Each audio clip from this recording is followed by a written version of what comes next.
What's going on, everybody? Welcome back to the show. If you're active duty, prior service, reserve, or a military family member trying to figure out when and where to buy a home, this episode is for you. Because here's the reality: military life doesn't operate on a clean, predictable timeline. You got PCS orders, you got deployments, you got restationing. Everything's uncertain. Promotion cycles.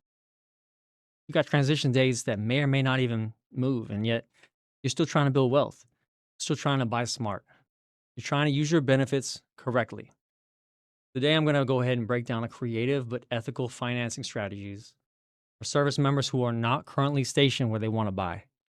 This isn't hype, this is strategy. So let's get into it. Military real estate dilemma. Let's define the problem. Let's say you're stationed in San Diego or Norfolk, Pensacola.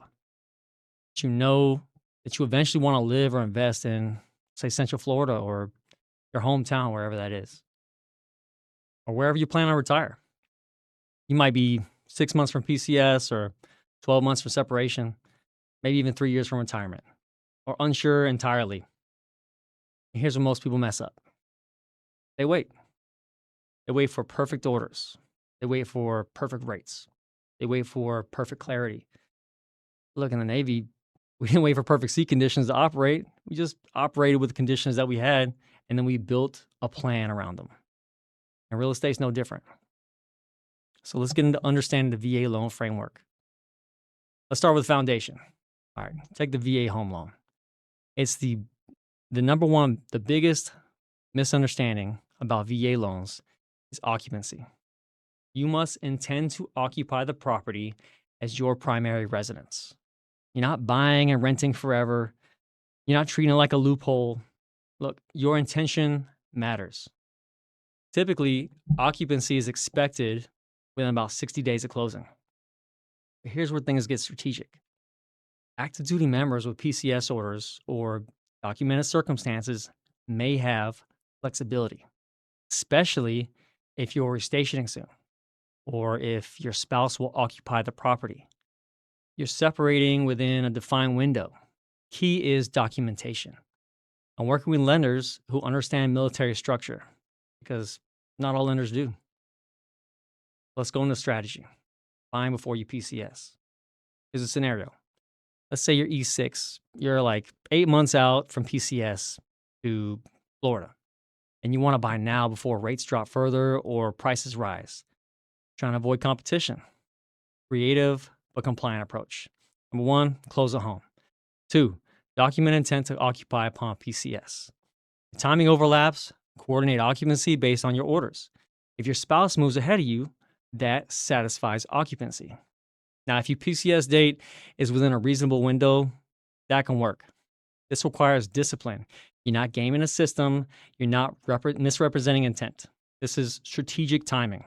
In the buyer's market, this becomes a powerful tool because you negotiate. Seller paid closing costs. You do temporary rate buy downs. You could do home repair credits or even extend closing timelines. You're not just using a benefit, you're leveraging your timing. So let's get into maybe house hacking. If you're currently stationed in Florida near Naval Air Station, Jacksonville, or Patrick Space Force Base, you could purchase a duplex, a triplex, a quadplex using your VA loan. Live in one unit and then rent out the others. And then PCS. After PCS, convert the remaining unit into a rental.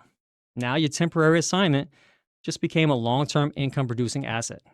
This is how you turn orders into opportunity. Look, it's not flashy. It's not viral TikTok advice. It's discipline, wealth building.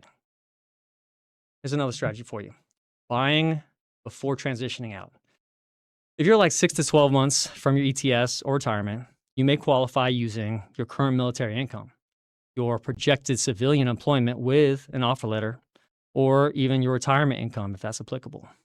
Now, this is powerful because instead of waiting until after separation, when income may look different, you can secure the home while still on active duty. This stabilizes your transition, especially in markets like Orlando, Tampa, Jacksonville, where you have strong rental demand, population growth, and long-term fundamentals. Here's another one, the Assumable VA loans. Now, this one's underrated because VA loans are assumable. That means that if a seller has a 2% or 3% or 4% rate, you may be able to assume that loan.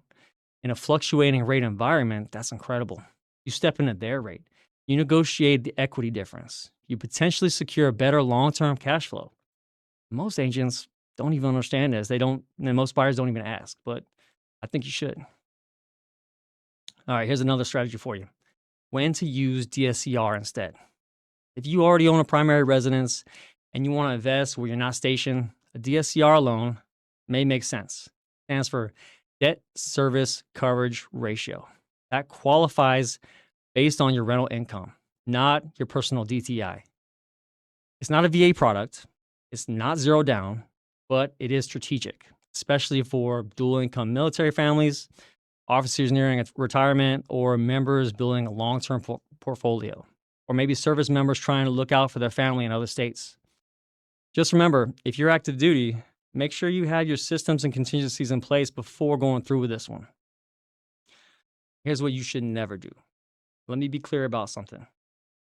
Do not falsify occupancy intent. Do not buy a primary with the intention of never living there. Don't mislead your lenders. It's called mortgage fraud.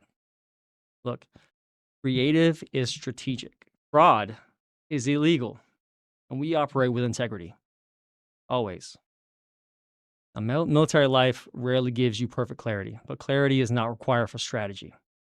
You don't need perfect timing, you need a plan. If you're facing PCS orders, deployment, separation, or just uncertainty, let's build a strategy around it.